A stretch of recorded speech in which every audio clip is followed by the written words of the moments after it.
Un saludo muy especial, compañeros, compañeras, profesoras de la enseñanza al inglés. Primero agradecerles participar en esta capacitación, que es una capacitación que su contenido hoy tiene una relevancia mucho más importante en el contexto que estamos de la pandemia. Desarrollar habilidades para el trabajo con las tecnologías de la información y apropiarse de las tecnologías para el trabajo que cada uno y cada uno de ustedes desarrollan es de vital importancia hoy más que nunca. Agradecerle también a los colaboradores que han hecho posible esta capacitación para ustedes, a la Alianza para el Bilingüismo, a la Embajada de los Estados Unidos, que siempre ha venido apoyando al Ministerio de Educación Pública con diferentes estrategias, a National English Advisor, al Instituto para el Aprendizaje Colaborativo. Recordemos, Costa Rica ha puesto la fe y la esperanza en el proyecto de una educación bilingüe, en una Costa Rica bilingüe para el 2040, y parte de esas estrategias es ese camino hacia esa educación bilingüe que se merece, necesita y requiere nuestro país. Muchas gracias por eso, una nueva felicitación, gracias por todo ese trabajo que hacen ustedes en las aulas que hacen la diferencia de la educación en este país. Welcome to these trainings that are coordinated by the Ministry of Public Education, the U.S. Embassy, and the great support of our national English advisors. These trainings are also provided by experts of the Institute for Collaborative Learning.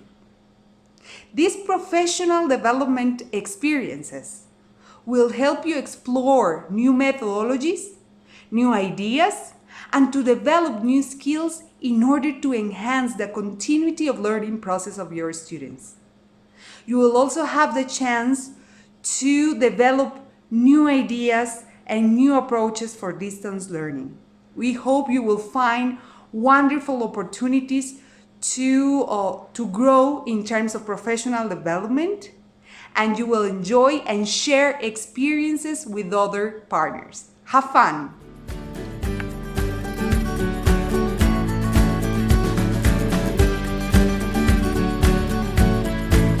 Great.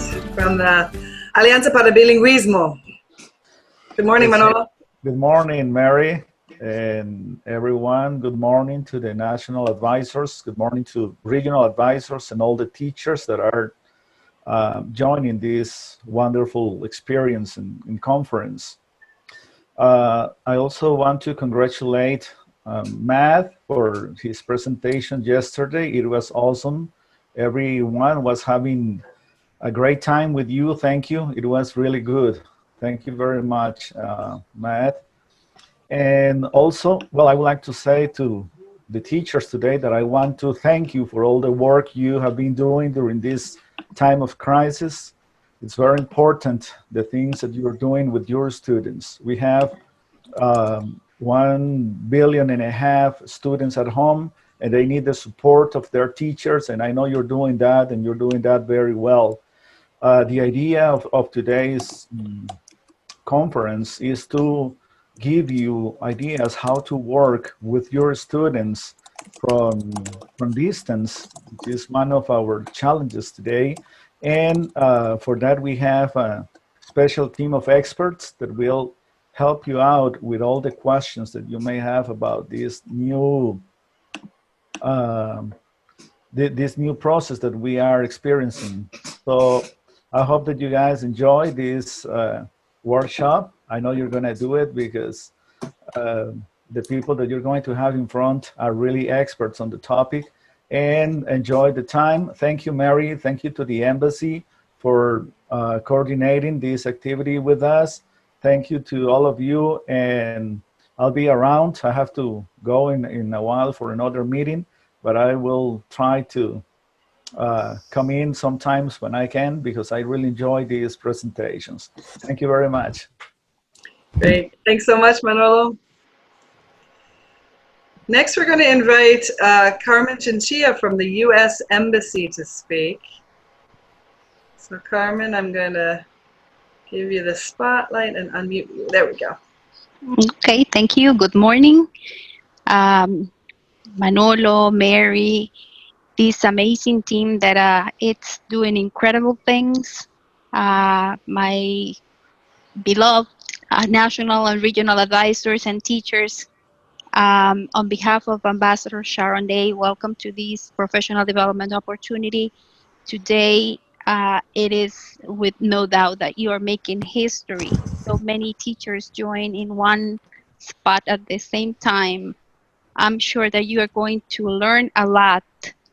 And this afternoon, hopefully, we will have the opportunity for you to meet the Cultural Affairs Officers, excuse me, Lauren Garza, and we will share with you our goals to help you improve in your daily activities, all the things that you do to become better teachers and teach English in a different way. Enjoy this morning, this afternoon, get the best, and you are with the best. Thank you, Mary, and all the team. Carmen, thank you so much. And thanks so much to the U.S. Embassy for all the support that you've given the English language teachers and the Ministry of Education, and the opportunity for us to work with them and with you. Thank you. We had our welcoming words from the academic vice minister and from Manolo, and Lauren Garza from the embassy might be joining us this afternoon to say hello. And we had Carmen and Carlos also speak. The working group that helped put this whole day together, it takes a lot to put this day together. We had Ana Campos and Jaudy Ramirez for the National English Advisors, and then from the Institute for Collaborative Learning, myself, Ivan Suazo, Matt Schaefer, Roger Ramirez, and Nicolas Cardenas. And all 5 of us are working right now. We'll be working all day with you just to help make sure that to the best of our ability that we can help everybody participate to the degree that they can. Matt has been with us for many years now. He started out as a volunteer at Centro Espalmaná and as a volunteer English teacher, and then he did his master's degree, became a teacher trainer, and he's been working with teachers with projects through us for a few years now. He has a number of years teaching, he's been teaching children now for 5 or 6 years here in Costa Rica, and as well as in the United States. So we're really excited and grateful that Matt can share his experience and wisdom with us today. Hi, everyone. Good morning from California. It's nice to be here with all of you. As we were hearing from Juan Carlos, we crossed the exciting milestone of 800 people. So it's really exciting for me to be together with such a large group of teachers who are so excited to do some great work. And we're going to be getting into a presentation where I can share with you some of my experiences in project-based teaching and how to assess learning as we're putting learning in action and working with the action-oriented approach. Like Mary was saying, I've been living and working in Costa Rica at Centro Espalmaná for the past 5 years now. And for that entire time, I've been a part of the team running our children's programs. And I'm really fortunate to see what I get to do with those students as working alongside the public school teachers who work with those children during the week. I get the benefit of knowing that I'm not the only English instructor, right? But I'm working in tandem with someone else. And so it's nice for me to have that space to say, okay, what is it you're already working on in school? How can we put that in action here and do even more projects so that you're really solidifying what you're working on in the classroom? So though I'm not in the MEP classroom myself, I do see myself as a teammate working alongside of you, sharing a lot of the same students, especially for those teachers working close by our institute over in technically San Ramon, but San Carlos de Corazon. And I just wanted to share that. And so I hope I can share with you some experiences from a lot of the projects that I've gotten to do and give you some inspiration. Really, more than anything, what excites me about today is thinking about the possibilities of having all of you working on a project, right? Doing something that we couldn't do quite the same if we weren't all working virtually, which is creating this large database of shared materials. So I'm going to start sharing my screen here, and we'll get going through a PowerPoint presentation to learn about some of this. So we are going to be talking about building experience, project-based formative assessment with the action-oriented approach. So what you're seeing here in the background is one of a recent project that I worked on that I really liked, and you're probably recognizing some of this. The center of this project is the schoolyard game Elastico. So we were fortunate enough to have a group of college students from the United States, all studying international education, come and visit us. And so in planning for that visit, I thought, what could my students do to interact with those college kids where they're really active, right? I want to create moments where it's not me facilitating these people interacting, but that they have a natural way and something to share and interact with one another. And I can just run around with my camera and snap all these nice pictures. And so I decided I wanted to host a game share where I invited all of my Costa Rican students to think of the schoolyard games that they like to play. And week by week, we worked on writing out the instructions for those. You can see on a whiteboard up here, we've written out in English the instructions for elastico. And so we practiced playing it, we practiced explaining it alongside other games as well. And then on this project day, it created a natural space to have interaction, right? And I think these photos capture, what I'm really seeking for, ideally when I'm creating a project, because I'm the one who took these pictures, right? I'm holding the camera, I'm maybe 10 or 15 feet away, 5 meters away from what's going on, zoomed in. Suddenly one person looks over, but you're seeing in the background an older sister and in the foreground her younger sister using their English to communicate and share with a real communicative purpose, right? And so I want to share with you some of the thoughts I have when I'm planning projects like this and when I'm observing what students are doing to assess their learning. And I'm seeing some questions in the chat. We'll get into that. But yes, all of this is being recorded. We'll share the video with you. So at any point in time, if your audio cuts out and I'm about to say something like, the most important thing about formative assessment is, and then your Wi-Fi cuts out, you can go back to the video later. We promise no tech problems. We'll have you missing any great golden nuggets shared in the audio or in the chat. We'll make sure everyone has access to everything. Hey, Matt? Yes. Can we just let's tell them, you guys, we're going to upload the videos of this to our YouTube. It's also going to stay on Facebook, and we'll be giving it to the Ministry of Public Education to put in the toolbox. So hopefully you'll be able to find it in many places. Mm-hmm. Thanks, Mary. Thanks. Alrighty, so my name is Matt. I've told you a little bit about myself already and the experience I have working here with projects and everything. When I think of my English program, I really think of the title that I've settled on over all these years that Mary actually helped me come up with, which is English Alive, right? I want to think about how to create those moments when the learning is really coming alive. And I've found projects to be a really great vehicle for that. I have the interesting challenge of teaching on Saturday and Sunday. And our children understand a very, very implicit contract. Monday through Friday are school days, and the weekends are free. And so when I first started teaching about 5 years ago, I came in with all these fresh strategies from our TESOL certificate course, and I planned an ECRIF lesson back-to-back in a PDP lesson, hit them with the grammar, hit them with the vocabulary, tie it all together with some reading and listening, 4 skills, 3 hours, the amazing, amazing class. And it flopped. It really fell apart.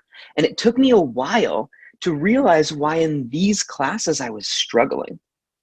And what I came to was realizing that my students were approaching my classroom differently. They knew it was Saturday. Many of them were there because one of their parents had decided English is something they should learn, right? Maybe they wanted to be somewhere else in a different class, but English is what mom signed them up for. And so I realized that if I approached my classroom start to finish with the same academic mindset that I would on a Monday through Friday primary track classroom, that my students would come in and say, nope, Matt, we already did this 5 days today. We've had enough. And so that really shifted me into this space where in looking around to see what I could get the students excited for, I came on to projects. And so the structure of this program just really naturally grew out of what I could actually get students motivated to do on a Saturday. I knew that if they weren't motivated and we were doing things that they didn't enjoy, 2 months after them saying, "Mom, I don't want to go," finally mom would take them out of the program. So what the structure has become is that every month we explore a theme. We spend the month of June exploring cooking. And every week I give them a new recipe. We go to the kitchen and we cook. And then in July, we do engineering. And every week I give them a pile of materials and we build. So I'll show you pictures of projects like that I've been working on throughout to give you some ideas. But mostly I want to share with you what my inner thinking process is. Because it's great for me to say, oh yeah, the kids love cooking month. When I can go to the kitchen and give them a pile of flour and let them get messy, it's amazing. But I know that that's very tied to the resources I have at my school. And because of the classrooms that you have, the facilities that you have access to, me just telling you what projects worked for me in my context, I don't think is the most beneficial way to give you specific tools that you can use right away. So I'll share with you those ideas to hopefully serve as inspiration, but I also want to share with you my guiding principles because I think you're the experts for your contexts and your students, right? I know which projects are really going to get my students alive and work at the school with what I have, and I know what won't. And I think you know that better than anyone else for your own students. So I'm hopeful that we can put some stuff in action this afternoon. To go a bit about the agenda for my piece of this, in the morning, we will start off with our short and long-term goals for students. We'll review some key terms of formative assessment. We'll talk about the tensions of project design and what are these opposing forces that we have to balance when we're creating projects. We'll talk a little bit about the guidelines for today's project and review the sample that we received, go over any questions, and then we'll let you break into teams and start working on your mini projects. And in the afternoon, we'll come back to share those. To go back to what I was saying earlier, this PowerPoint presentation, all of the handouts, any additional resources, the videos, you can access them here at this link. It's already there for you. So don't worry about having to take screenshots of slides you really like. You'll have the whole thing in a high quality format ready to download. And the video will be hosted. It's live on Facebook now. So if Zoom isn't working or your Zoom is cutting out, you could try that feed there.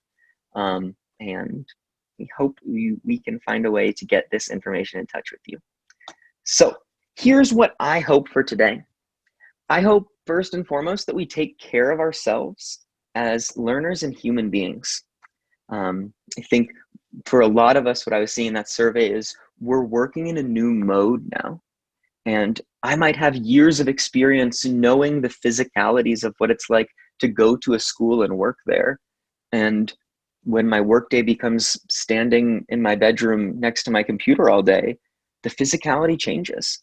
But my human needs don't, right? I'm still the same person inside of all of this. And so I really want to invite all of you to take care of yourselves. One thing I want to specifically do is I'm going to try and set some timers around every 20 minutes or so to go off.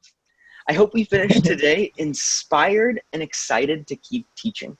Right? I'm drawn to this career because of the balance of it being an art where I can really express myself creatively in the classes I create. And it being a science where I can study the brain and how it works to make effective classes. And it also being a public service where I can give my time to make my community a better place and really invest my work in a future generation. Alrighty, so every distance, no matter how great, can be broken down into a path of footsteps. Likewise, any goal, no matter how far off, can be broken down into a sequence of objectives. Right? So I think of this when I'm thinking really big picture about my learners. Because one of the unique things about being a teacher is that I get to see my student for 1 year out of their 14 or 15 year education. right? And maybe I'm at a school where I have them in my same classroom for 2 or 3 years in a row. Maybe it's a small school and I have them for all of elementary school.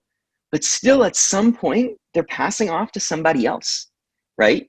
Like, I think about that if I was cooking, right? Could I imagine working on baking a loaf of bread where I only mix some of the ingredients halfway and then pass it off to someone else and just hope that they continue with the right recipe?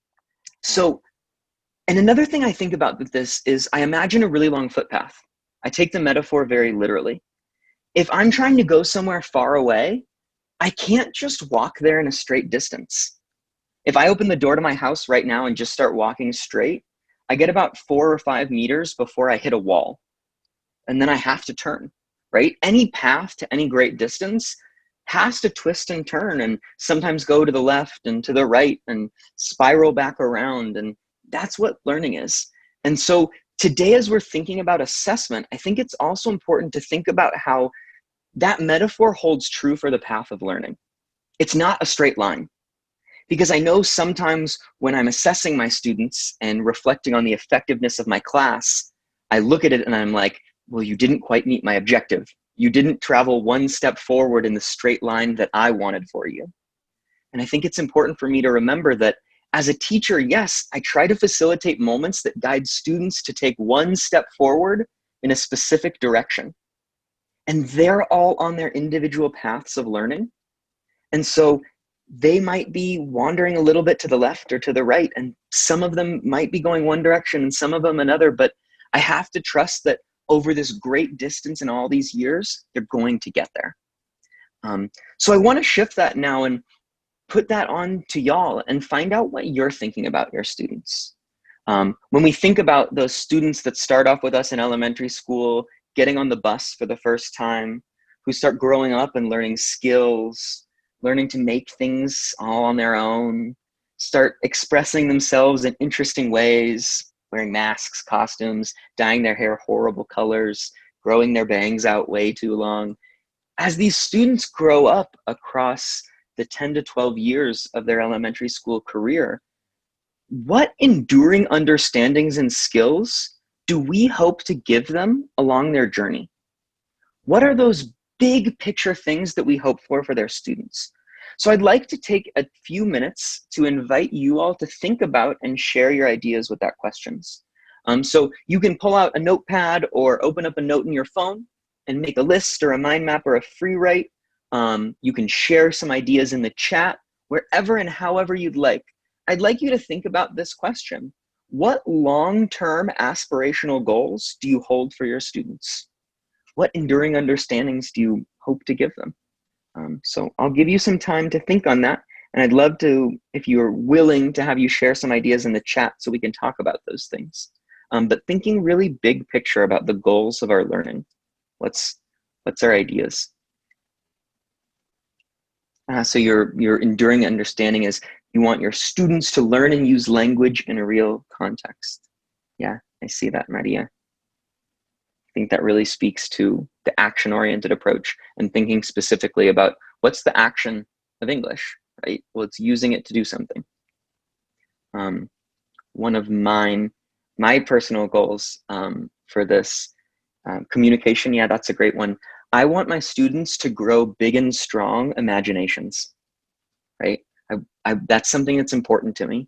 The future that I see has a lot of challenging problems. And I think to overcome those problems, we're going to need a lot of really creative people. And so I think so much about how I can guide students towards being imaginative, right? Like, I know an imagination is something that everyone has, and that creative potential is something we're born with.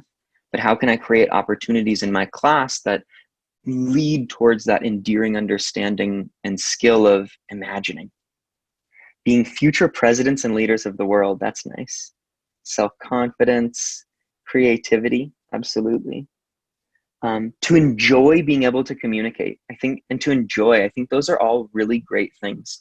One of the things I think about a lot when working with young students in elementary school is a piece of research I encountered when I was working on my thesis, which was that there's no correlation between how many words a child learns when they're younger and how well they speak English when they're older, right? The student in our class who knows 200 words isn't necessarily more likely to speak English in the future than the student who only knows 100, right? Individually, that might be true, right? If we think about one specific student, but statistically, there's no correlation there. Where there is a correlation, where scientists have been able to measure something in children learning a second language and seen that lead to positive results of them doing lots of these endearing ideals that you're talking about, of using the language creatively and effectively to communicate and solve problems. What leads to that is students who enjoy learning the language. So it's really all part of the same thing. I'm really seeing how all of these different enduring ideals piece together to form this really holistic learning. And so that's really exciting for me because I see all 800 plus of you as the team who comes together, right? If we're all adding a little seasoning to the pot, we've got a few people adding some creativity, some people adding some enjoyment sauce, a few others adding some imagination. And I think that's a really, really nice thing. So now I want to focus in a little bit more specifically and try to think about those big picture enduring understandings that we're going for next to the specific learning objectives of our classroom. So my question for you is, how do the moments of assessment and feedback in our class guide students towards these enduring skills, right? For instance, I've said, I want my students to grow big and strong imaginations. Now, if the objective for my 50-minute class is students will be able to use 5 to 7 food vocabulary words in a mingle activity to share their favorite things to eat for breakfast, like that objective is, according to what I know, a well-structured, action-oriented approach objective that talks about what the student can do as the active protagonist with a specific piece of language, right? So that as an objective functions. Now, my question is, does that objective also function for my enduring understanding, for that big ideal that I want my classroom to be about? Is that activity also serving the imagination that I want, right? Is there a way for me to restructure that objective where I say students will use 5 to 7 food vocabulary words in a mingle activity to share imaginary recipes as aliens visiting from another planet, right? Does that serve the small picture language goal that my class needs to work on, while also tying more into what I know is this important enduring skill of being able to create and imagine that I want students to leave my classroom at the end of the year for? So I just want us to be thinking about those two things next to each other, especially as you're designing your projects. I know from looking at the sample that we do think about those things and we actually write those on the project near one another. What's the enduring skill we're working on? And what's the specific objective of this project? And I think it's important to make sure that those two things match, because we don't want to be creating a situation where we're saying, I want my students to be creative, but then the way that we assess them is pushing them to not be creative, but to be correct, right? If our assessment is guiding students just to correctness, then that's the enduring skill that we're going to give them, this commitment to always being correct. So I want to think about that as we start thinking about the things that we're observing for as we assess. And now as we get into a review of key terms about formative assessment, I want to share with you a quote that for me really makes this whole concept very tangible. When the cook tastes the soup, that's formative assessment. When the customer tastes the soup, that's summative assessment. I love to cook, and I'm a very experimental cook. I cook by adding a little bit of seasoning and tasting a little bit. By the time I'm done cooking, I'm not even hungry anymore because I've probably tasted so much of this spaghetti sauce that I've had a full meal. And I think about how hard it would be to cook an entire meal start to finish without ever testing it, right? Imagine I'm cooking for my suegros for the first time in my life, right? I've never cooked for them before, and I'm like, okay, I want to impress you. I want to show you that I know how to take good care of your family, and okay, I'm going to cook you this amazing thing, but I don't test it the entire time. I'm putting in spices, I'm adding ingredients, I'm setting timers, taking things on and off the stove, but I'm never tasting it. Can you imagine sitting across the table from me, the emotions you would see on my face if we sat down and I'm waiting for everyone else to try the food before me? That would be terrifying, right? And I think about that metaphor and how that can apply to this old school method of just giving students a test, right? Because in one way, we can look at our students as the cooks. They come to our classrooms every day and they're trying to grab the English that we're throwing at them and season it into their growing brains and learn some English. And then they come to sit down on the test.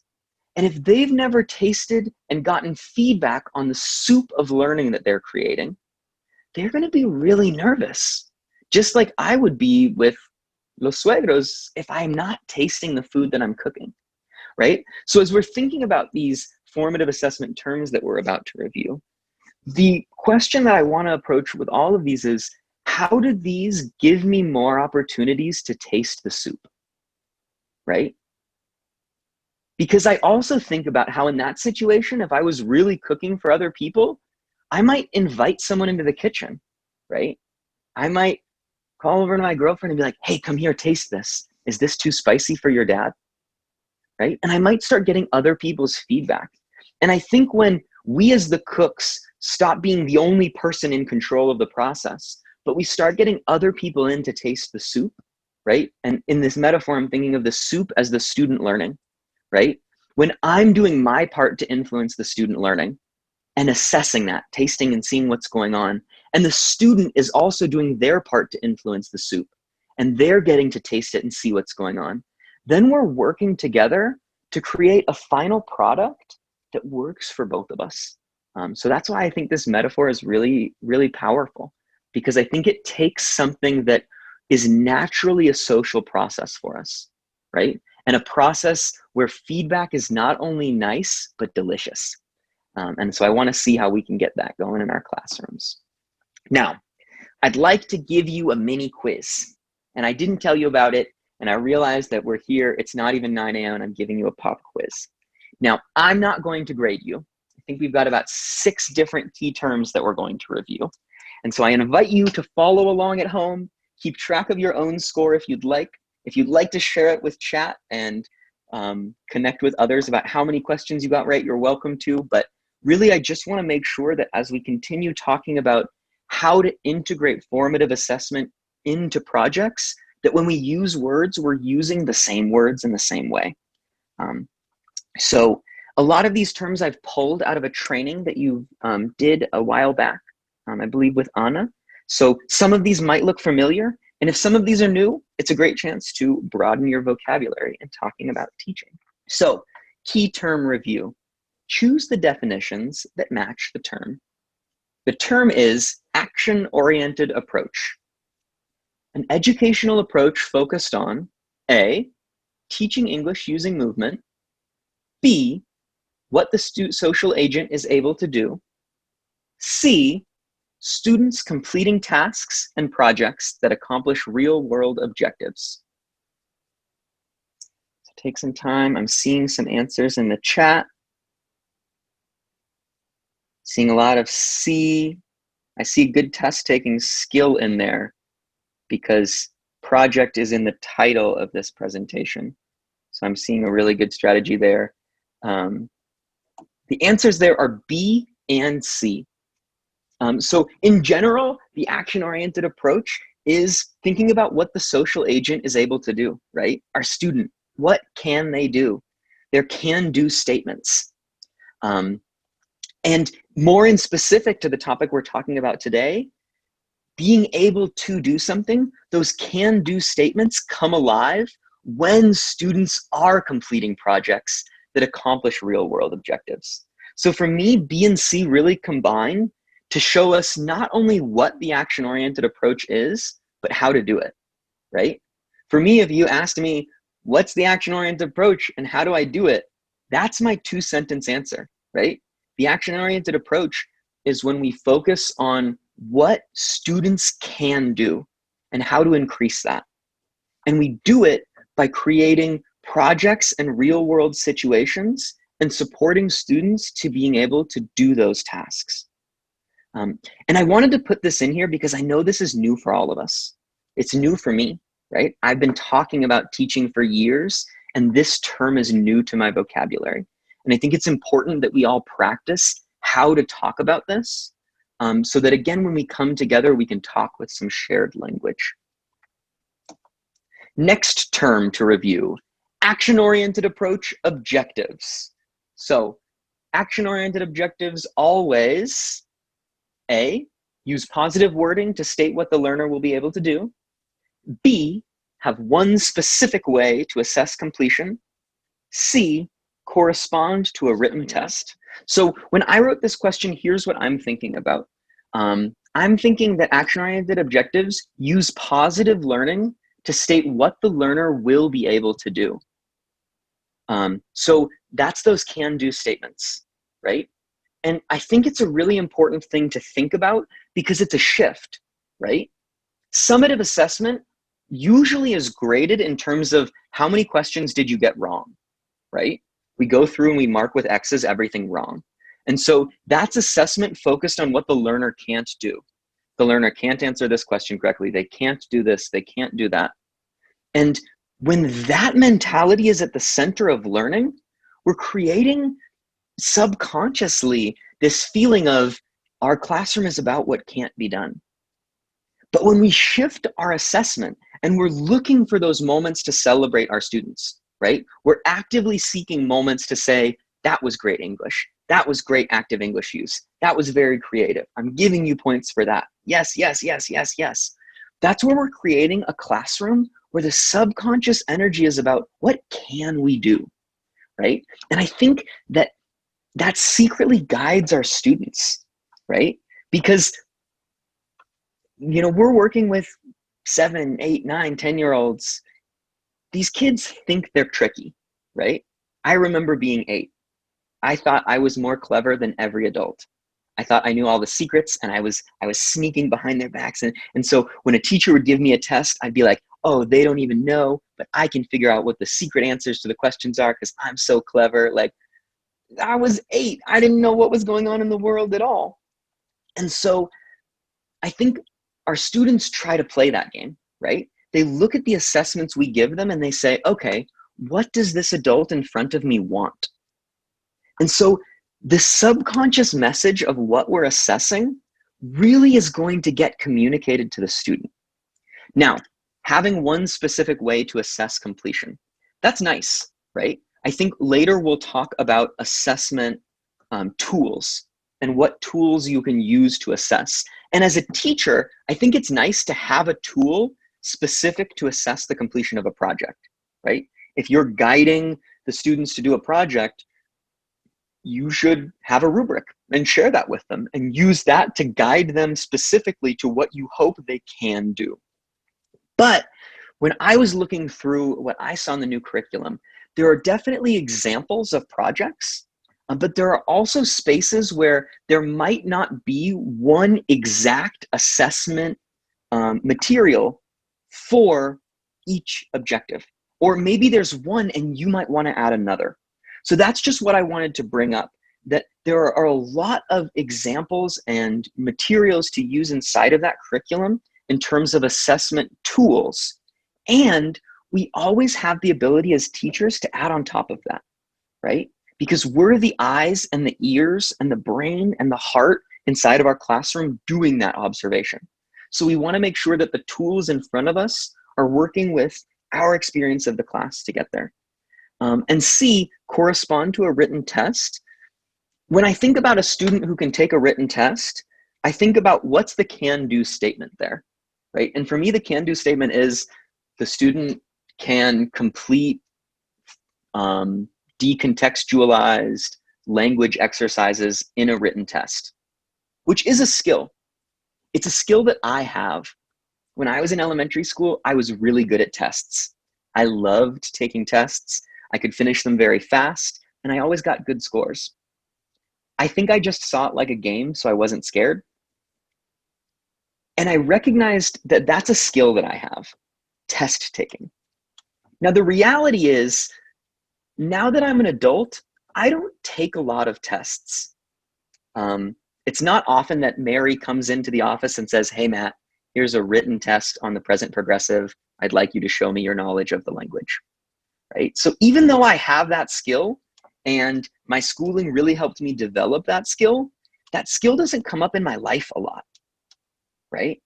Whereas something else I think about is how in first grade, I was 6 years old. And at the end of the year, I got an award from my teacher for being the class clown. That was one of the most important things to happen to me when I was 6 or 7. I took that as such a badge of honor. I wanted to be a comedian when I grew up. It inspired me to be more creative, to constantly make people joke. Now that I'm a teacher, I look back and think, I know what class clown means. Class clown means 6-year-old Matt never stopped talking. Class clown means I would probably be very annoyed to have 6-year-old me in the classroom. But my teacher put that in a positive light, right? I genuinely think the path of my life is different subtly and in a big way too, because that teacher celebrated me for talking a lot and being creative. Right now, my job is to just talk for 2 hours, do some reading in chat. I see people sharing some questions. Les, I see your question about talking about anxiety. Later, I'm going to talk about a specific example for a project. So I promise we'll get into the specifics of project. It'll come back up. So Les, when we get back there, there's a picture, there's 2 pictures next to each other of 3 girls practicing for a theater presentation and then doing it. And that's the moment I want to talk about. So if I don't remember the question in that moment, I'll do everything to write a note to myself, but please send it back to me then. So that's just what I'm thinking about though. Getting that certificate that said class clown motivated me to keep talking and keep being creative. And today, that's the skill that's making my job possible, right? If my first grade teacher had said, Matt, stop talking. I need you to listen. We're learning English today. We're learning to read. Then maybe I wouldn't be able to do this today without feeling an immense amount of anxiety. Okay, next term, performance. In terms of assessment, what does performance mean? Is performance how many pages of the textbook the teacher can cover per hour? B, the theater presentation a student shares with the class? Or C, what the student is able to do with the language? C, in the context of assessment, performance is what the student can do. So B, yes, is a definition of performance, right? I can say that a theater presentation is a performance, but for me, within the realm of assessment, that's not the performance I'm thinking about. That might be one of the ways that they're showing it, right? Their performance for assessment might be a theater performance, but those are 2 slightly different things. And I like A. A is funny to me. If we were all professional athletes, if they treated teachers like professional athletes, that's a stat they definitely have for us. And like, next up, teacher Matt Schaefer, he can do 117 pages per hour. So next skill we've got is observation. In the realm of assessment, this term means A, what the teacher looks for as students work on and present their tasks. B, how the teacher looks for signs students learned. And C, collecting evidence of the process of learning. Okay, so this is an interesting experiment to me. And I wanted to experiment because I think it's interesting that we're in a presentation talking about assessment, and there's a quiz here. So the last question we just did has one correct answer. And then this question, same exact format, same exact visuals, and everyone who's answered, except I think one or two people, selected one answer. Now for me, all three of these are correct. I think all three of these are definitions of observation. And I don't know, I would definitely need to do more rigorous research on this, but there is a part of me that looks at this and says, this is kind of why testing can be unfair, because I did set you up here to think, oh, the question has one right answer. What's the best answer? And then here we have three correct answers. So I just wanted to bring up a moment to see that, like, wow, these are both individually good questions, right? But as the person doing the observation, it's important for me to think, am I setting my students up for success, right? Or is there some element here that I'm doing that might not get their best performance, right? I want to help my students show me their best performance, and then I want to combine all of these to make a really clear observation, right? And that comes to both what the teacher looks for and how the teacher looks for it, right? So it's not just, are you reading their essay? Are you listening to their presentation, right? It's also, are you assessing and doing observation while the groups are preparing, right? Are you looking at the practice sheets and the sample drawings they made and giving some points for those kinds of things, right? What is the whole picture of what and how you're looking to collect all of that evidence of learning, right? I think observation has so much of inside of it that it can be all these different things. The next term I'd like to go over is interpretation. Choose the definition or definitions that match this term. In the realm of assessment, interpretation means A, rubrics and checklists, B, the reflective opinions a teacher forms on the learning outcomes, C, the grade a student receives. Is yes, B, the reflective opinions a teacher forms on the learning outcomes. This one's kind of tricky for me, and I wrote in C because I think it's an important thing to make sure I'm checking in with myself, right?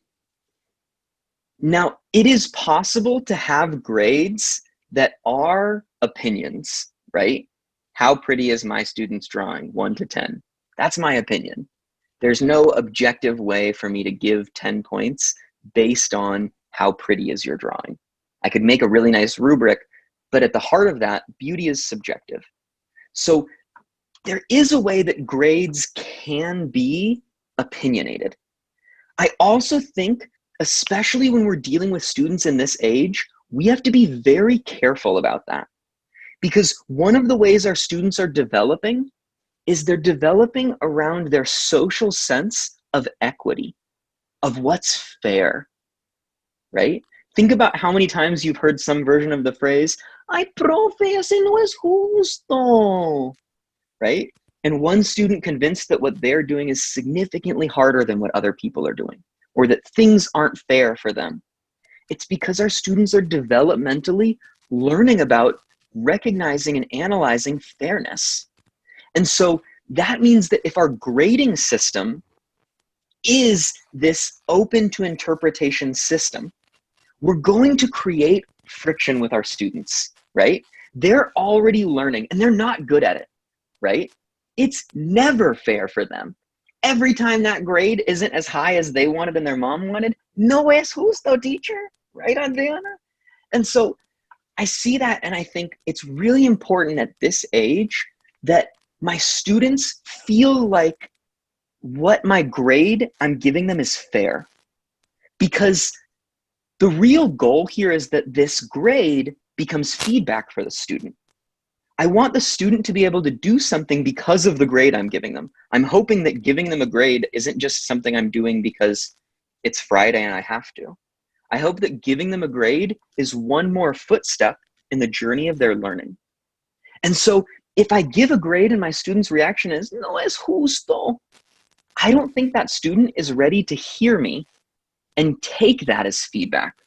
So it's really important that as I'm designing these ways to assess and grade, I'm really thinking, is this equitable and fair in the eyes of a 10-year-old? Which is very different than in the eyes of you and I, who are more experienced in the classroom and maybe a little bit more objective and mature. Yeah, I think, you know, I'm seeing in the chat here that, you know, giving assessment and feedback on errors and things, it's super fundamental, and you need to be heard, right? I know if I give feedback to someone at a time when they're not ready to hear it, they're not gonna, you know, help, right? Like, if at the very end of this presentation, if at 3:01 p.m. for me today when we finish, Mary sends me a WhatsApp and says, Matt, I think all the fonts were just like 2 points too big on your PowerPoints. It's probably really good feedback, and I'm probably not gonna do anything about it because I'm gonna be really tired in that moment. And so we have to be ready to give feedback, Raymond, yes, but we also have to make sure that the feedback we're giving is feedback that our students can receive. And so that's why I think it's important to make sure that when we're interpreting, that's when we're forming our opinions, but we want to make sure the grades of how we express that interpretation to our students come through an equitable system, because it leads into feedback. So in the realm of assessment, what does feedback mean? A, making fun of a student for mispronouncing a word. B, talking to the whole class about errors you noticed.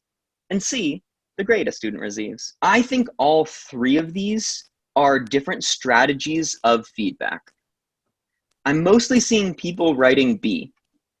B is the strategy that I use most frequently for giving feedback. C is a strategy I use less often. A is a strategy that I try to avoid both for myself and for peers, right? But I think it's important to think about the fact that A is feedback, right? If my student says something and the person sitting next to them makes fun of their pronunciation, that student just received very, very strong feedback, right? Just because we study formative assessment doesn't make bullying in the classroom not a type of feedback. I don't like A either, Zinnia, but I know A is a reality. I know sometimes it happens, and I agree that it's not good. I want to make sure that we're really clear here. I'm not recommending making fun of pronunciation, but I want to go back to this video here. So this is my students working on a project. Alex, do you want to help? Where Amelia, do you want to they help? had to use materials to build a boat out of aluminum foil. And they had to see how many rubber ducks they could balance on the boat before it sank. Now, the feedback in this project is, in a moment, their boat sinks. All the ducks fall in the water. That's the moment where they've been counting and they're saying 19, 20, 21. Oh, that's the feedback. So feedback comes in many, many, many forms, right? Ducks falling out of a boat is feedback. Students clapping after a theater performance is feedback. Talking to the whole class about the errors you noticed is feedback. Giving students grades is feedback. A student making fun of another student is feedback. And so as teachers, what we're really trying to do is create a context where we are more or less guiding the feedback our student is receiving. We want to make sure that our students are receiving feedback that are helpful steps forward and not destructive steps back. I'm agreeing with everyone in the chat. I think A is terrible, right? I think if one student makes fun of another student, then the student who got made fun of is taking several steps back in their path of learning. And so I want to make sure that I'm creating a context where that's not the feedback my students are receiving, right? That I want to shoot towards something where my students are receiving feedback that feels safe. I don't think A feels safe, and I think B feels safe. And C, I think sometimes grades feel safe, but I also know sometimes students are nervous about being safe. And so I think in general, my thoughts on feedback are, whenever I'm giving feedback to my students, is the feedback I'm giving to them safe? Is this going to make them feel safe? Because if they feel attacked, if they feel like they have to be defensive, they're not ready to learn, right? Nobody learns when they're scared. People learn when they're comfortable and safe.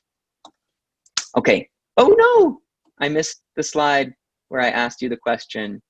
So we just get the answer. Hooray! Repair is learners applying their feedback to improve future performance. This is what we were guiding towards with the last slide, right? That we want feedback to then channel into repair. If I give students a grade, but nothing changes, there was no point in me giving them a grade. If I give students a piece of homework, but then I never grade it and give it back to them, and they don't get to see what they did correct and what they didn't do correct, it limits the effectiveness, right? Yes, the student went through the action of doing the task, but they didn't get feedback. It's why I think an application like Duolingo works. I think most people trying to learn a language on their own receive no feedback. I'm sitting there reading an old book that I have, trying to learn English out of a book, but the book never gives me feedback. And so because I never receive feedback, I can never make any repair. And so I'm getting a lot of input, but that's turning into knowledge, not turning into ability. Feedback is how we help students repair and improve their ability, and how we improve ourselves, right? How we repair a lesson plan and tighten it up. And so I think this is such a key piece here. If we're not guiding to this, if this isn't the goal of our assessing, then I think our assessing isn't serving learning. And formative assessment is about serving learning, about getting all the way through the process to repair. One more term here, learning-oriented assessment. In the realm of assessment, what does learning-oriented assessment mean? A, teaching to the test. B, assigning projects in addition to exams. C, assessment that serves learning. For me, learning-oriented assessment is C, assessment that serves learning. Now, learning-oriented assessment could be a mix of exams and projects, right? There might be tests as a part of a system that involves learning-oriented assessment. I'm not saying tests are bad. For me, the real question is why and how? How is this helping us, right? Is this something we're doing because we have to, or is it something we're doing to help ourselves? I know that recently I started a habit of jogging. And one of the things that's been most effective to me is having a GPS tracking my time. Because every time I finish running a mile and it tells me how fast I run, that helps me run the next mile. Whether it's because I'm slow and I'm like, okay, I can run the next one faster, or I'm fast and I'm feeling celebrated, that's assessment that's serving my practice, right?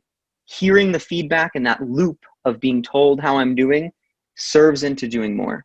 And that's what I want in C, right? Here we see students doing another construction project. They're now trying to build a bridge between two tables and see how many ducks can hold that up, right? And so one of the things I'm thinking about is, how are students learning to build something one week and then taking it to the next, right? Where the feedback they got of, oh, last week we tried this, right? Last week we built a tower like this and it didn't work. Okay, that's feedback. Next week we're gonna try building a tower like this. So I think that all together creates this learning-oriented assessment, which is the goal here. Someone asked if I tended as an option to always put C. That was not something I was consciously thinking about. But it's, again, another thing to remember in how when we're human beings creating a test, there's so many subconscious things that can affect our observations, right?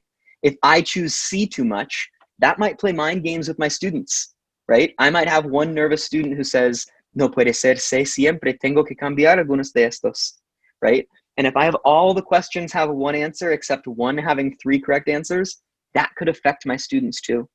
And so if my test is confusing, then the observation that I can make from the test results isn't going to be good. It's not going to be quality. And that's going to lead to lower quality feedback, lower quality repair, and lower quality learning. So now I'd like to get into project design. And I want to think about this in terms of the tensions of project design. When I think about the word tensions, I think about a bridge. If you look right below that, you'll see that team of 5 shining students and the bridge they built. What's up, y'all? I miss you. Um, so I look at that bridge and I think about those two balls of clay that are stuck to the chairs there. And how each of those pieces of clay is stuck down and it's pulling, right? And if that clay wasn't there, the weight of that bridge would cause it to fall to the floor, right? That tension of pulling that bridge to the left on one chair and to the right on another chair, it would just fall. And so having that force of being pulled to the left and pulled to the right is what gives that bridge strength. Now, I think this is a really powerful metaphor in teaching, because as teachers, we have a lot of different people to serve in our teaching. We've got our students, we've got their parents, our schools, our communities, our supervisors, our countries, our world, ourselves. There's so many different people and we're trying to serve all of them. And that creates tensions. That creates moments where we feel like as teachers, one thing is pulling us to the left and the other thing is pulling us to the right. And I think that just is. I want to present that as one of the realities of being a human, right? That we have to deal with things that pull us in opposite directions. And so I want to talk about two of those things in terms specifically of project design that pull us to the left and to the right, and think about how to balance those. Because I think it will help when you all go to balance your project to think, what am I doing to serve the force pulling me to the left? And what am I doing serving the force pulling me to the right?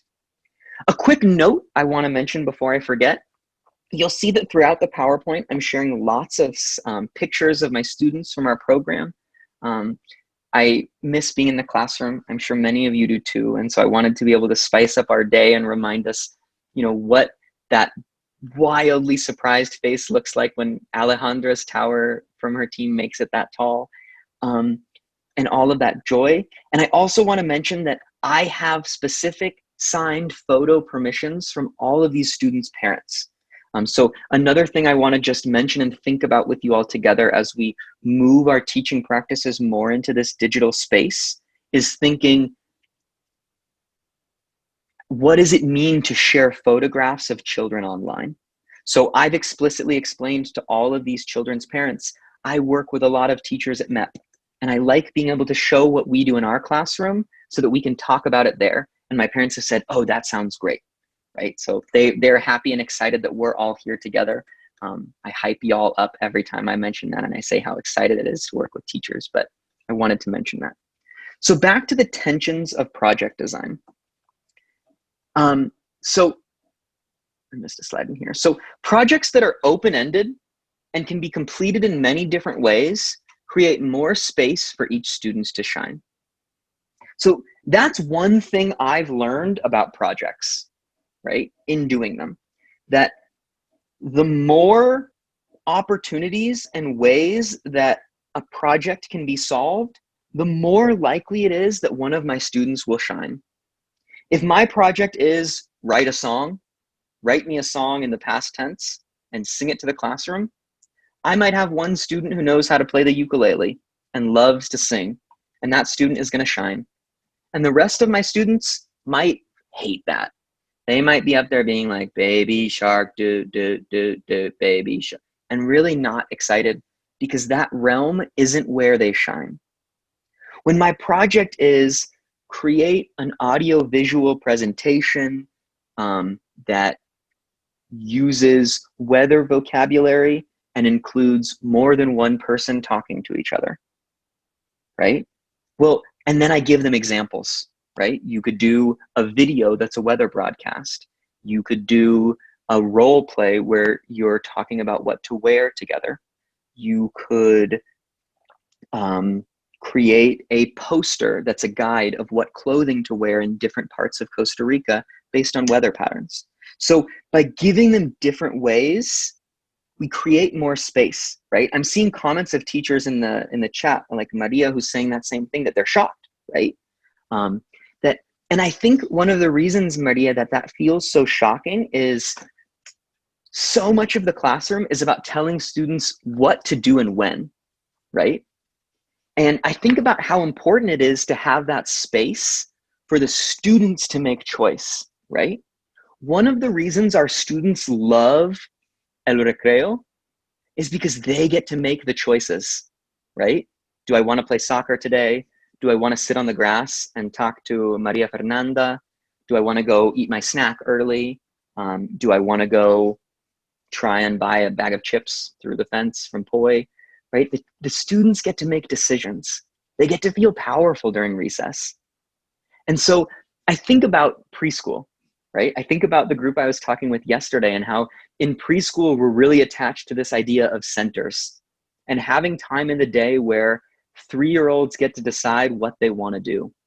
Because those really young students are figuring out who they are, and those moments of getting to decide what they do help. And I think that remains important in elementary school, right? I think it's important that we create spaces where our students get to feel powerful, right? I might think that drawing sounds really fun, but if drawing makes Zoe feel really nervous and feel like her drawings aren't good enough, then that's not going to be a good performance from her. And I'm not going to get good observation and assessment data. So that's one statement that I think is true in terms of projects. Open-ended projects, let students shine. Here's the other quote that I think creates tension with that. Projects with clear expectations around successful completion generate fair and accurate data for assessment and feedback. I think this is also true, right? I think this comes back to that student we were imagining earlier who's saying, "Ay, profe, ese no es justo," right? I want my project to have fair and clear expectations. When I give my student their grade for the project that they've submit, I want them to look at that and go, ah, my teacher was right. I think I did this and this well, and I think the part that I did spoken in front of the class, I did have some mistakes, and I probably could have practiced that 1 or 2 more times to get even better, right?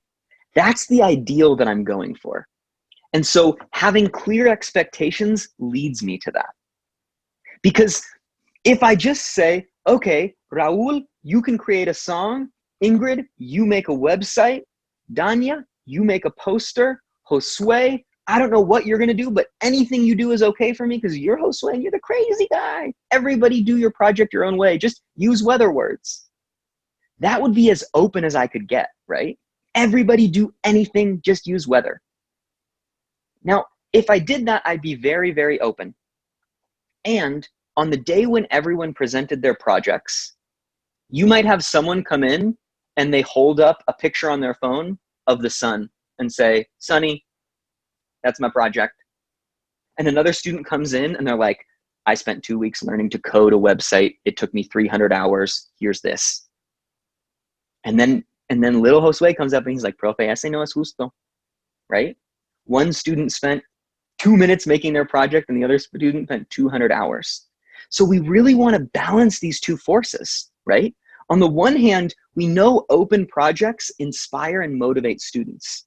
And on the other hand, structured projects create assessment and feedback that benefits learning, right?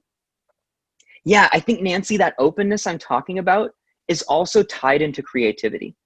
Part of that process of deciding, do I want to create a poster about what to wear in different regions of Costa Rica, or do I want to create a video of a weather report, ties into our students thinking about, who am I as a human being? How do I want to express myself?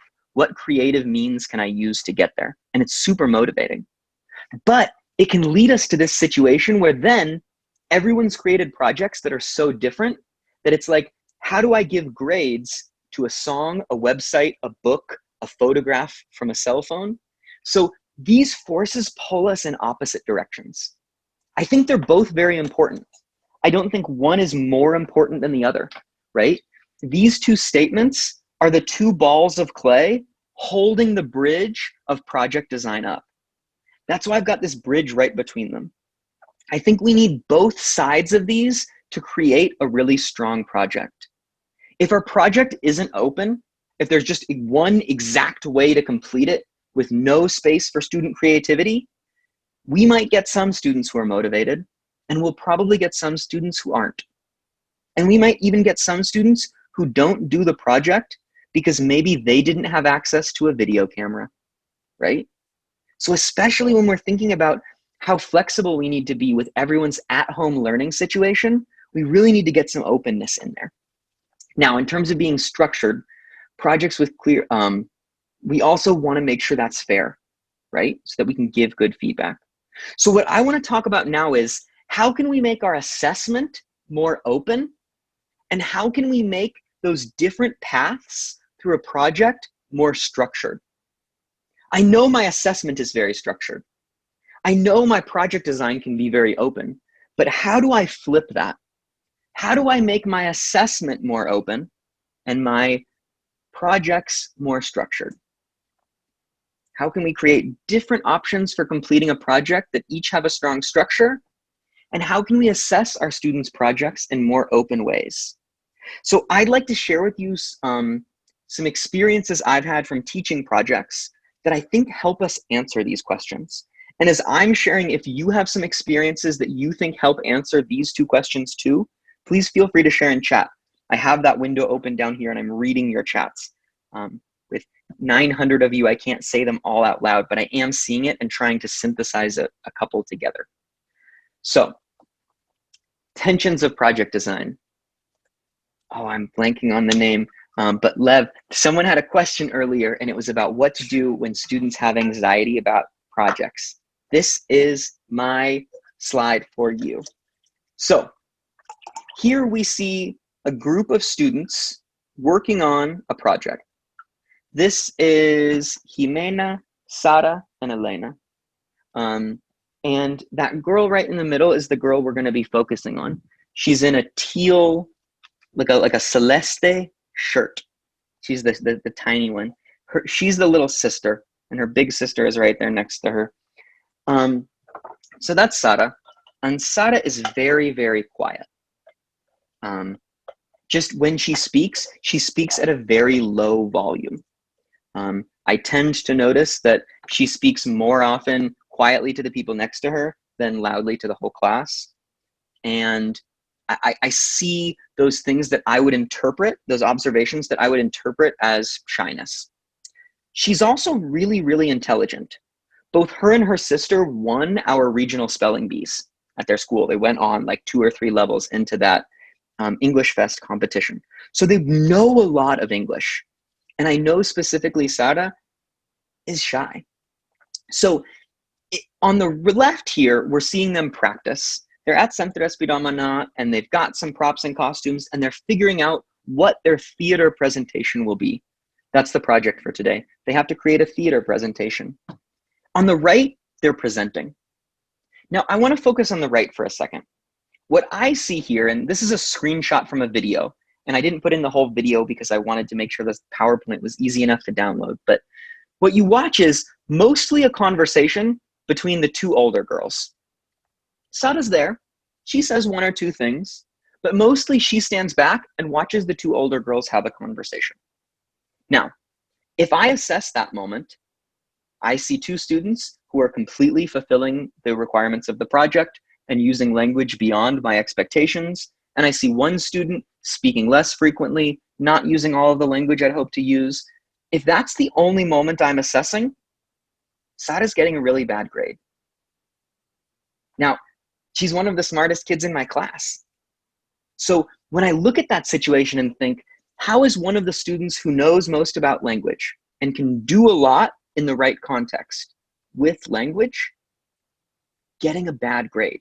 What does that tell me about my assessment process when the results that are coming out of my assessment machine don't match what I know to be true about my students? Now I want to shift back to that picture on the left.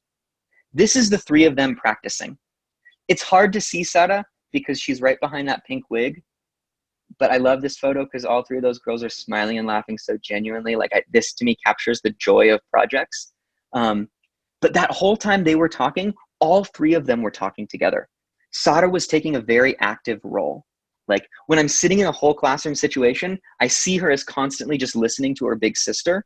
But in her small group, she was really stepping up as a leader a lot of the times, which was great to see.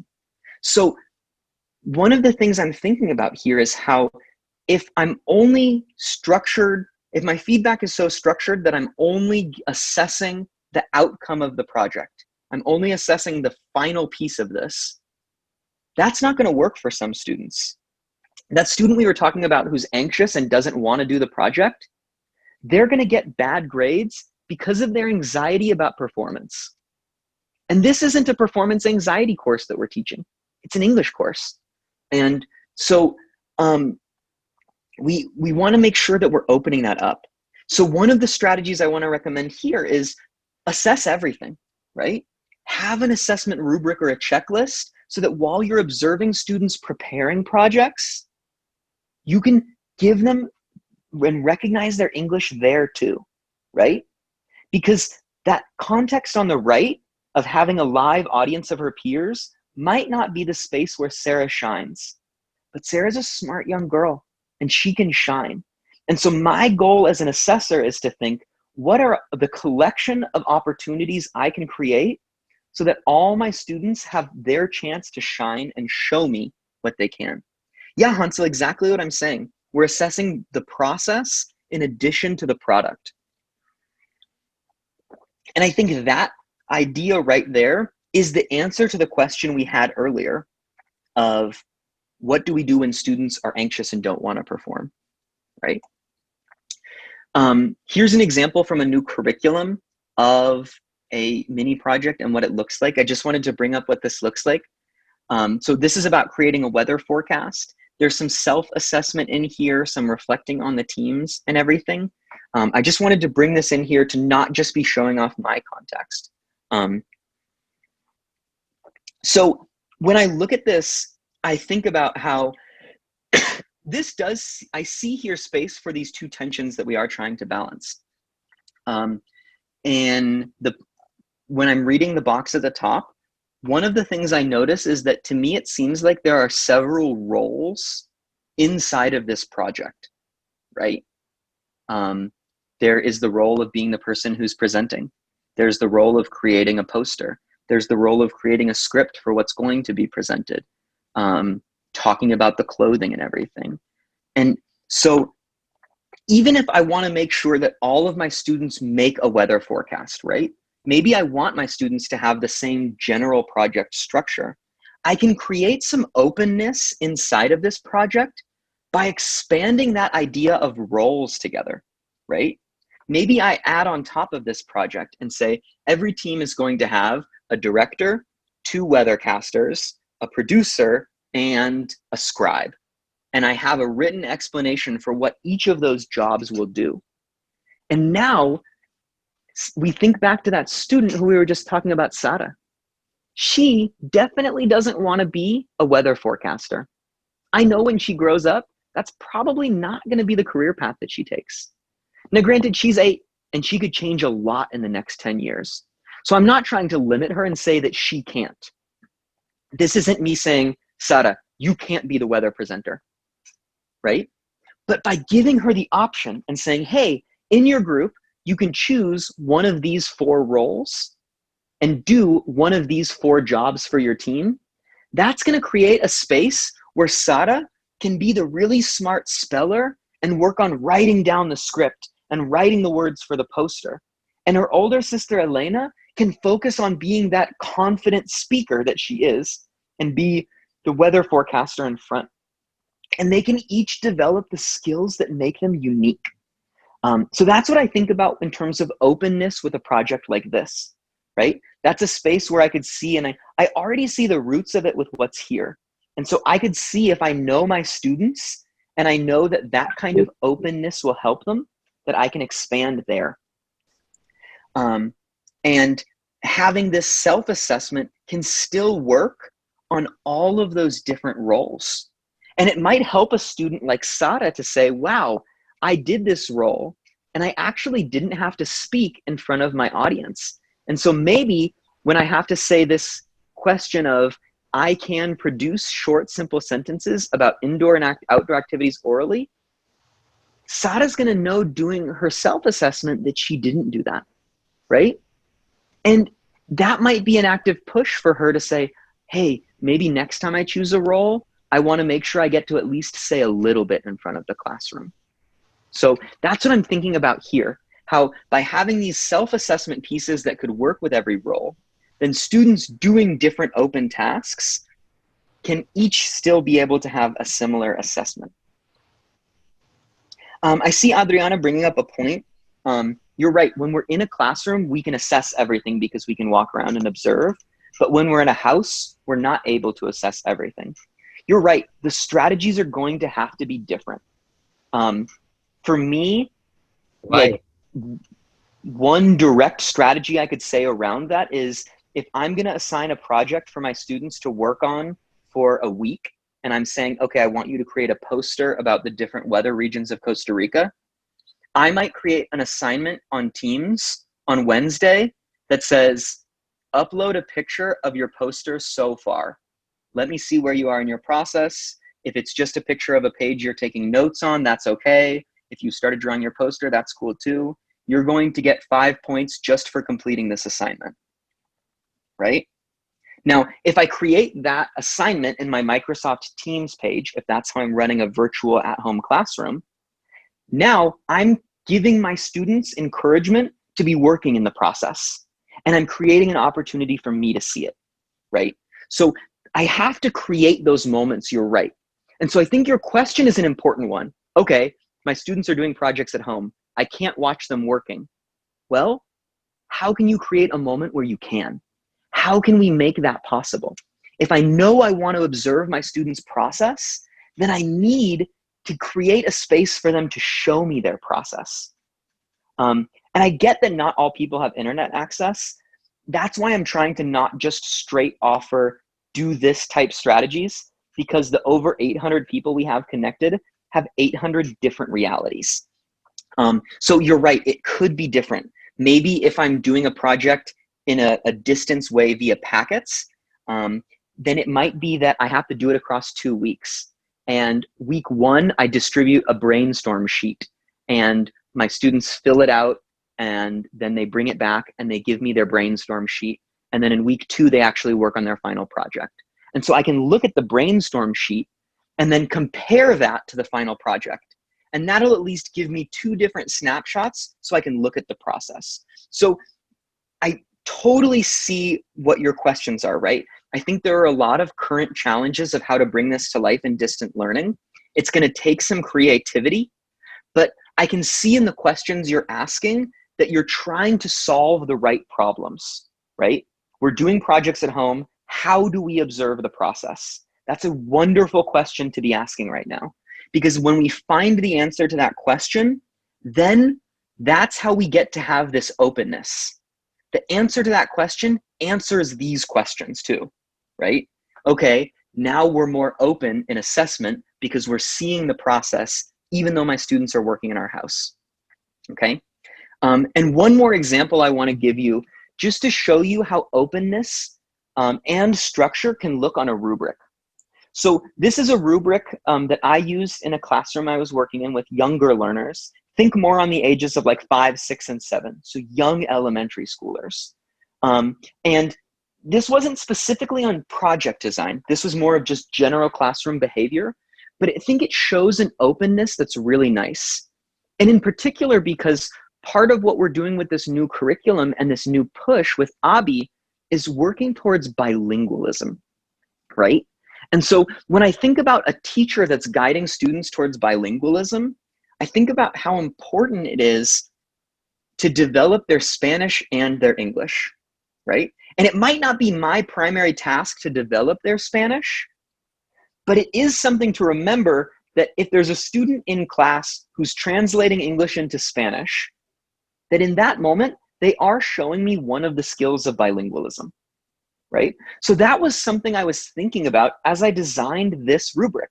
I was teaching in a program that claimed to be bilingual. And so I said, okay, if I'm assessing bilingualism, I need to evaluate bilingualism. So we've got a few different parts here. Let me pull up my pen so I can guide you through this because it might be small on your phone.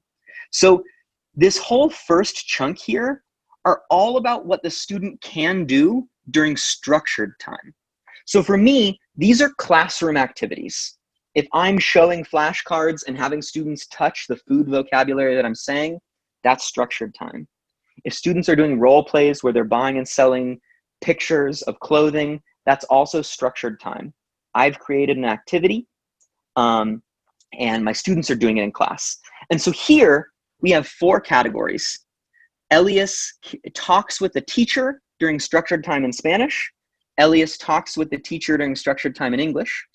And does he talk with his peers during structured time in Spanish? And does he talk with his peers during structured time in English? So every day that I taught Elias, I just put a check if I observed that behavior. So that's the first category. During structured time, who are they using English and Spanish with? You can see over here that Elias during structured time is talking to everybody in English and Spanish. He was one of the older students and one of the more advanced students. And this data shows that. Whereas over here, you can see Itzel. Itzel was much younger than him. Itzel always could use the Spanish and the English, but she wasn't talking to her peers. For me, that's really, I will share this with you in a PDF form, and I'll share with you the actual open PDF. So if you want to adapt this, you can have access to it. That's what I'm trying to talk through so you can see. I can't actually zoom in on the way that I'm doing. I would love that technological ability, but I'm not in that place. We have 1,000 teachers. We just hit 1,000, you guys. That's crazy. I think that deserves another stretch break. Everybody stand it up and stretch it out for 1,000. So I'm talking you through this so you can know the indicators. So I think this is really interesting data here, right? Here, I can see how Itzel's use of language is matching where I think she should be developmentally. Because younger students in that younger elementary school age, up to about 8 years old, their primary connection in the classroom is with the teacher, right? They're still looking to mimic that mother-daughter, mother-son, father-daughter, father-son bond that so much of their early life is defined by. So 5, 6, 7, and 8-year-olds are really connecting to the teacher. And that's why you see Itzel in these structured activities. She's focused on me. Whereas Elias is getting older. And as students start hitting 8, 9, and 10, their primary reactions in the classroom start shifting to one another.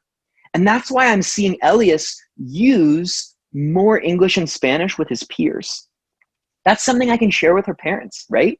Oh, I noticed Itzel's not doing this, but I'm not worried about it because she's younger than her peers, right? The students who I see doing this are older. In the middle chunk here, let me erase these so I can guide more clearly. In the middle chunk here, I chose some specific language that we were working on that month, just please and thank you, right? That was something we were focusing on that month, and I was just doing tallies of that to, again, catch what they can do. They can use this language, great. And then this whole box here is about unstructured time. This is when I'm letting them walk around with doing centers, or they're on recess and I'm just watching to make sure they're not hurting each other, right? I also wanted to see who's using English out there, right? Because that's awesome. Look at this down here. On half of the days that Itzel came to school that month, she used English with her peers in unstructured time. I see that you want to see the indicators. I'm sorry that I can't make it bigger right now. I promise I'll share with you a PDF so you could edit this and bring this into your own classroom. So the indicator I'm focusing on right now, I'll read it out aloud right now. It says, talks with their peers during free, unstructured time in English. And Itzel, half of the time was doing that, which is incredible, right? She might not be talking to her peers at all during structured time, but out on the playground, she's just using English by herself. That's an amazing thing, right? And I really want to capture that data too. So the fact that I'm talking about assessing both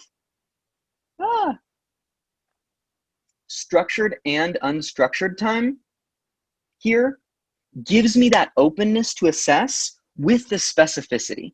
So I've basically increased the time where I'm assessing. So the tensions of project design, coming back to our questions. One of our questions was, how can we create different options for completing a project? We can allow the students to have a choice of several mediums. For each medium, we can have a clear rubric or assessment checklist. And when possible, we could provide a model for each medium. I think those are all three things that we could do to help with making sure that each of our different options has a strong structure. In terms of the other question, how can we assess our students' projects in more open ways? We can assess students as they're completing the project. We can create assessment tools that collect data on student errors as well as student celebrations. This is one of the things I noticed when I was being a judge for the impromptu speaking conversation. The only thing I was asked to grade, and granted this was 3 or 4 years ago, were the mistakes the students were making, right? And there was one student who I thought had the best presentation, and he almost lost. And it wasn't even close in my mind. Like, my subjective judge's opinion was, this guy is absolutely the greatest improvisational speaker here. But because he was taking so many risks, he was making a lot more mistakes, right? And what I wanted to be able to do there as a judge was have another box where every time he said something that I thought was an amazing use of language, give him bonus points for that, right? That's my thinking. If I'm listening to my students speak in classroom, maybe I'm tallying every time they make a mistake. Okay, but that's talking about what they can't do. Maybe I'm also going to have a tally for, okay, every time they use language or vocabulary from a different unit than the current unit, and every time they use vocabulary from the current unit. So I'm giving them bonus points for using extra vocabulary and integrating. I see that, like, there's some MEP policies around that. So I'm not specifically talking about extra credit here, right? For me, it's more of just the way you write the indicator on your rubric, whether you're assessing success or deficit, right? If I go back to this rubric here, this rubric is assessing success. Every time a teacher can, or every time a student can do something with English, I'm marking it and giving them that, right? So I'm not talking about extra credit as prizes. I'm talking about making sure the indicators that we create are those can-do statements, because we want to make sure we're giving students points for successful language use. That's what's going to guide them to more successful language use. So thinking about feedback and student projects, I wanted to share this really cool example. Here we see 3 weeks in a row of when students were working on a project. On the left, our students are trying to build a tower by connecting popsicle sticks in a straight line. When the timer ran out, they went to stand it up and it immediately fell over. At the end of that class, before I'd shown them any, I showed them nothing. At the end of the class, I showed them my model. I used the same exact materials and I built a really strong tower. I let them try to push my tower over and blow it over with their mouths. They couldn't. And then I explained to them how my tower used a lot of triangles and that made it really strong. The next week, you can look down here and see Mariangel, who's in all 3 of those pictures, and she's doing that thing with triangles, right? So this is how I see feedback coming into play with projects. I see how my students are getting feedback and integrating that into their future projects, right? Maybe week 2 in a month, they do a mini role play where they're starting to do a weather report. They get some feedback in that class. And then at the end of the month, they get to come back to that same project and make a video weather report with special effects. And so the feedback they get in one place can come and help them perform in the project later. I want to talk also about using models really quickly. That was one example of how to use models. So in between multiple rounds of a project, if you're going to do several versions of a project, you can use models to help students improve their performance. One of the tips I want to suggest, especially for this afternoon as you all are making projects, look to the curriculum for ideas. I was looking through one unit of the curriculum on weather, and I found 3 sample tasks from the first 4 weeks that I thought could all be expanded into a bigger project, right? One of them in the week, they were doing an interview of what someone did the last time it rained. I thought that could be expanded out into a role play, a survey to ask questions of a bunch of different people. It could even be like a puppet show or something like that, telling the story. The language in focus was past tense. Another example from the curriculum was starting to make a chart that matches weather conditions with cities around the countries and clothes. I thought that could be expanded into a poster, right? Designed to be distributed in tourism locations that shows how to dress in Costa Rica guide. Or it could be a YouTube video for all of those students you have that are YouTubers. And you could say, okay, I want your project to take the information you worked on week 2 and make a YouTube video for tourists about what clothing they should wear in different regions of Costa Rica. So I think there's a lot of examples in the curriculum that you can start and use as a base for a project and make a little bit bigger, right? Think my student could do this in the space of the classroom. So remember the zone of proximal development and think, how can I make this one step further than what they've already done? Another tip that I could encourage you to experiment with at some point, have your students grade the model. If you're going to have your students make a poster and you have a sample poster from a past year, you could give your students a rubric in class and have one of the activities being grading the model. And your students all get to give a number of points to the example you have in class. I think this comes back to that idea of fairness in a really big way. This helps students see, oh, this is exactly how I get the grade. And finally, what I was talking about earlier, using models as cyclical feedback, where after doing a project, you show the students a model of how you would do it, and then in the future, they can integrate that into their own practice. Okay, so here you have a sample of a project that's connected to a piece of the curriculum, right? So it's a quick explanation of it with just some connections to like things copied out of the curriculum, like finding the enduring understanding, a quick description of what the product is and how many lessons you think it'll take, some resources, what the task is, a sample framework and everything for your students, and a collection of a self-assessment rubric. So this is a sample of what we're hoping that you will all submit. So our hope is that in around 90 minutes or so working together, you or a small group assembled by your regional advisor will be able to create an outline that's starting to look like this. Now, 90 minutes is a short time. If not everything can be exactly proofread and typed out just right, like that's okay. We really want this to be a period for you to be creative and active with this. So we want lots of generating ideas. So spend your time focusing on creating the actualities of the project. If after today you really like this project and you want to go in and edit it so it looks a little bit nicer and could be printed and given to students, that can be done, right? Your team could keep working on this in the future if you decide your project is something you want to continue developing to have that material for your portfolio. Or if not, it could just be shared as inspiration for someone else, right? So please focus on the ideas of it as a starting point and that creative aspect of it. And there's also this really nice guide here to help you know what your team should be doing step by step. So your region will have formed groups. If you're not sure what group you're in, or you'd like to be put in a group and you're not sure if you're in a group, reach out to your regional advisor. We're hoping that the groups can be formed with people who might already know each other and who can start to form connections in a local region to start to have support of teachers that can continue going forward in terms of material design. Work on any platform you want. If you all want to practice working on Teams because you're at a school where you're going to be, that's a great idea. And if you want to work in WhatsApp because that's comfortable, that works too. And this is part of the workshop. So please, Costa Rican teachers, do please help us out with this. I think this is a really powerful thing. You'll have about 90 minutes.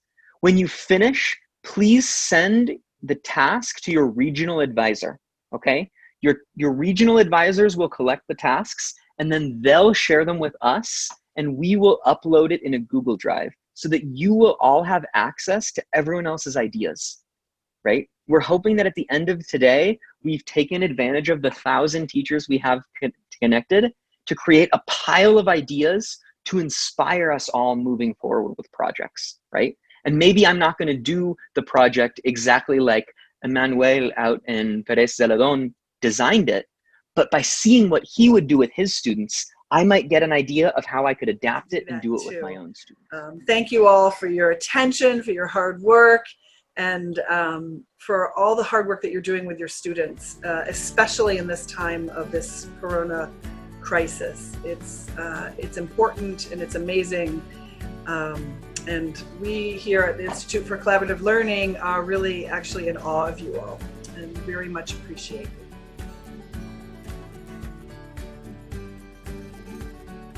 Okay, Yariela Gomez is up next. Hello, Mary, and hello, guys. Nico, Matt, Ivan, it's nice to see you.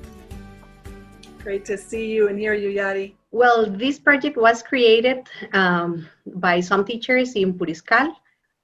We had Ana Alfaro, Silvia Castillo, Ivan Cuillo, Silvia Delgado, me, Roy Rodriguez, Marianela Suarez, and Jose Vega. Okay, you can scroll down. So some of the background information that we have is we decided to create this project for third graders and unit number 2, as well as the previous group. And we'll have the enduring understanding. Each family celebrates in a different way, but the important thing is that we do it together.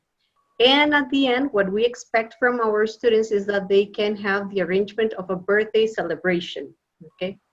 More or less, it is going to take among 3 to 5 lessons, and they're going to need, it can be cutouts from all newspapers and magazines, but they can also be internet resources.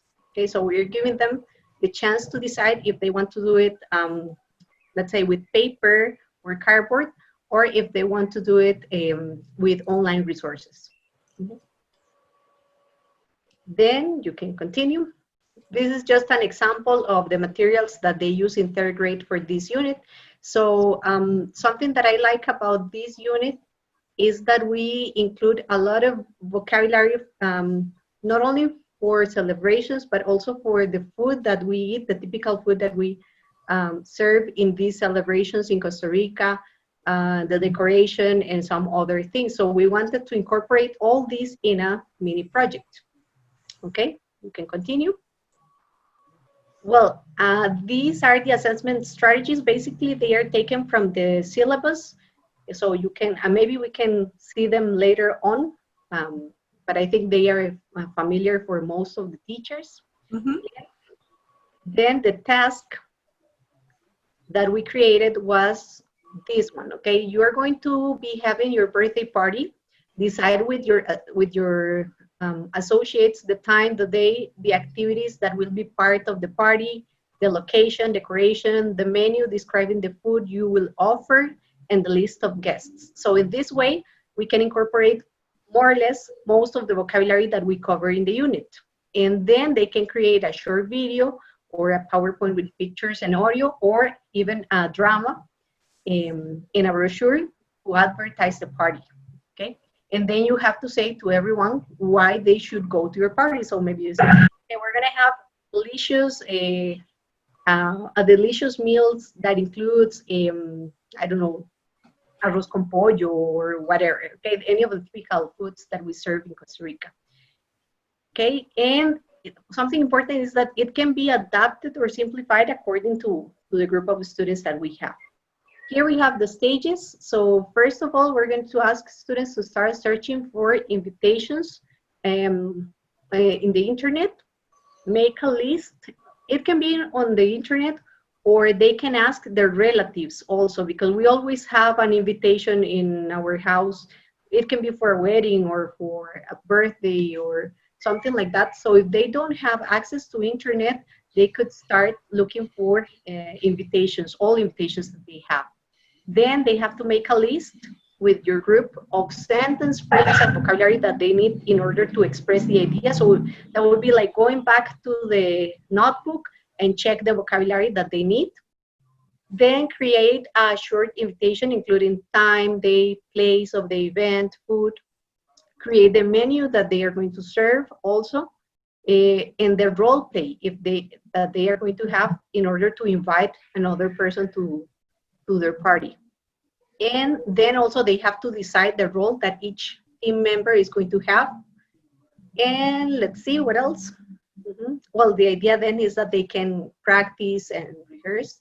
We think that it is important to expose students to the final product that you're looking for. So if I tell them you have to create an invitation, but maybe, well, I guess that in most of the cases, they will have an invitation available at home, or they can look for one on the internet. But what if they don't? So I can provide them with an example. So we had an empty template, and then we have one that is complete, so that they can more or less have an idea of what it is. We can continue. And here are the indicators of learning. This is very similar to the example that you sent.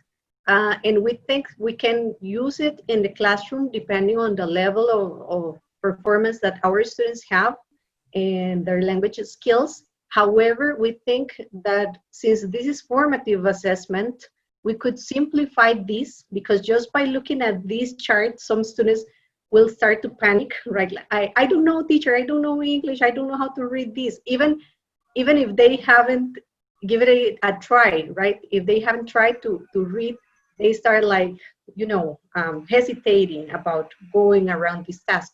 So you can provide them with something that is easier for them, the other one. And this is a simple rubric that you can find on the internet. You could just use it as it is or adapt it to the context that you have. And that would be it. Thank you so much for your attention. So I think this has been a really powerful experience, and we're really at the heart of this, showing this is the amazing thing we can accomplish when we leverage these technologies and make them work for us. So I wanted to thank you all, because one of my goals for the day was to finish inspired, and I see all those projects, and I know there's like 20 more treasures of projects hiding away in the Herramientos toolbox that are going to be uploaded. So I'm so excited to see those and get even more excited to get back in the classroom. So thank you all for your hard work and participation and your joy for teaching.